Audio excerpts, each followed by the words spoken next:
ఆ ఏకాంతం ఎంత అవసరం అంటే ఒక స్థాయికి వచ్చేసిన తర్వాత నీకు ఏకాంతంతో సంబంధం లేదు. మనసు ఆ పరిపుష్టత పొందేస్తే అది విన్నగానే పట్టేసుకోవడం నేర్చేసుకుంటుంది, చూడగానే పట్టేసుకోవడం నేర్చేసుకుంటుంది.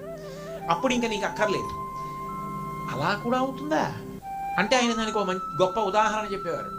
నువ్వు ఒక మొక్క వేశావు, దానికి కంచె కడతావు. ఇప్పుడు ఆ మొక్క పెద్దదై చెట్టు అయింది, కంచె నువ్వే పీకేస్తావు. ఎందుకని? ఇప్పుడు ఆ చెట్టుని ఏ పశువు తినేయలేదు, ఆ చెట్టుని ఎవరూ ఏమీ చేయలేరు. కానీ మొక్క చెట్టు అయ్యే వరకు కంచె ఉండాలి. నీ మనసు వినగానే పట్టుకోవడం, చూడగానే పట్టుకోవడం, చదవగానే పట్టుకోవడం అలవాటయ్యే వరకు నువ్వు చదివినది, చూసినది, విన్నది మనసులో పురస్చరణ చేసుకోవడానికి కొంత ఏకాంతాన్ని నువ్వు అలవాటు చేసుకో.